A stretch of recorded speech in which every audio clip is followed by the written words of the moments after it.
The American Civil War Simplified, 1857 to 1865. Who were involved? Politicians, landlords, big business, the middle and lower classes.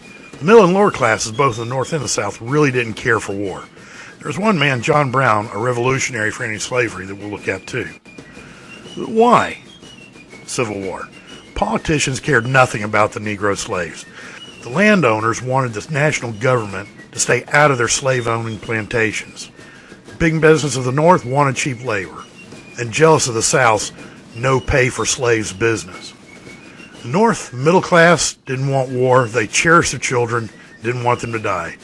However, many were willing to fight for position or political advantage. The lower class depended on employment and possibly feared free slaves. They were willing to fight for better pay in the military. The South, the middle class aspired to be plantation owners or rich. They were willing to fight for states' rights. The lower class were subject to the draft and identified with a proud Southern culture to fight. But there's a why here in the South. Robert Edward Lee, General Robert E. Lee. He was a rock star in the South.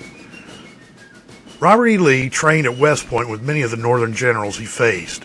With great agony, he chose to defend his home state of Virginia and join the Confederacy. He loved Virginia. He was not an ideologue. The average Southern man appreciated what he was doing. Like many other middle and lower class Southerners, it was not about slavery. It was about the love of his state, and the Fed should not be bullying states around. The average non-property owner loved Robert E. Lee for defending the South. Most young men joined the war because of their affection towards Robert E. Lee. They were his boys. For him, they would walk into the fiery heat of battle. None of them went to protect big boss plantation owners and slavery. They fought for Robert E. Lee, states' rights. Win. The obvious win is 1860 to 1865. The war may have found its roots not in a plantation owner in the Deep South, but in Washington, D.C., the Supreme Court in 1857. It was the infamous Dred Scott versus Sanford case, where the Supreme Court ruled against citizenship for Negroes, slaves, and all others. The states were put on the line. The northern states somewhat ignored Dred Scott's decision, but it really didn't affect them too much.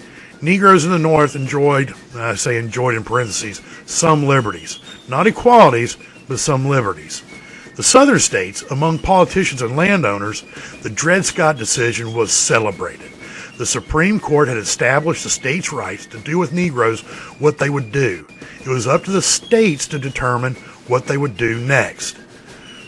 From then on, John Brown, the anti-slavery revolutionary, went to Kansas, Missouri, trying to raise up the black population against their masters. On October 16, 1859, John Brown raided the Federal Northern Army in Harper's Ferry, Virginia, to encourage slaves to rise up. But the Federal troops prevailed.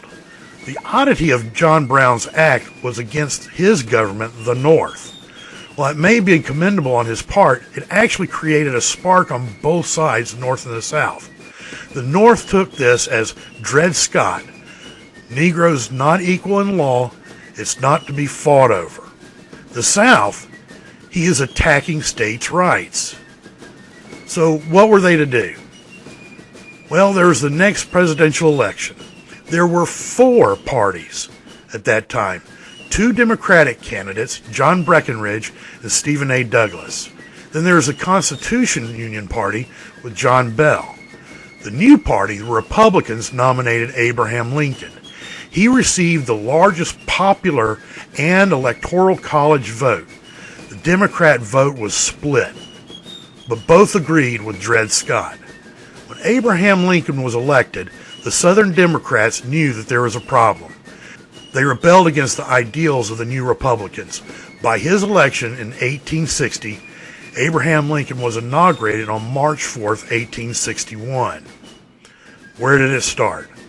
South Carolina seceded from the nation on December 20th, 1860, following Abraham Lincoln's election. The South Carolina demanded that the Union Army abandon its facilities in Charleston Harbor, Fort Sumter. When they refused, South Carolina began bombardment of Fort Sumter April 12th and 13th, 1861, a little over a month from Abraham Lincoln's inauguration. This was before a Confederate army even existed. Throughout the South, for the next 4 years, the North and the South were at war. With the exception of Gettysburg and a few other battles, all battlegrounds were in the South. Virginia took the brunt of war, and in one expedition, war found its place, one of the biggest battles in Gettysburg, Pennsylvania. This was the turning point in the war. Lee's boy followed him to the precipice of war.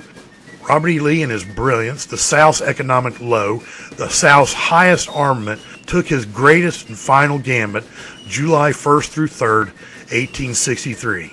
In the end, the battle was taken back to Virginia. Abraham Lincoln issued the Emancipation Proclamation January 1st, 1863, 6 months before Gettysburg. He did so for 3 reasons. Number 1, he knew and believed that slavery was evil and needed to be eradicated. Number 2, patience with the war effort was growing weak in the North, and he needed for his people to have a cause to fight for, in hopes of increasing enlistment and social support. Number 3, he hoped the Negro population in the South would rally behind the enemy lines and cause disruption to industry and production. The war crept further south to Chattanooga, Chickamauga, Kennesaw, and Atlanta. Then Sherman burned Georgia and terrorized civilians from Atlanta to Savannah. On April 9, 1865, General Robert E. Lee surrendered the Army of North Virginia to the Union Army of the Potomac under General Ulysses S. Grant at Appomattox Courthouse in Virginia. Thus ended the American Civil War. In the aftermath, Abraham Lincoln easily won re-election, but was assassinated by a Southern conspirator on April 4th at Ford's Theater, just days after Appomattox. In the North, the middle class went back to their normal lives and joined the expansion west. In the South, the upper and middle class had been decimated by the war. Some went west, or some tried to rebuild their lives again in the South.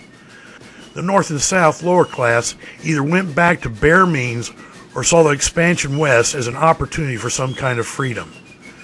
The South embraced a legacy to retain their pride and heritage. Most black folk fell on harder times just to scratch out a living.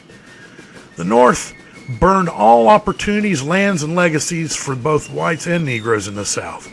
Carpetbaggers, northern profiteers, came to steal all opportunities, cared nothing for any in the South. Reparations were only an opportunity for carpetbagger profits.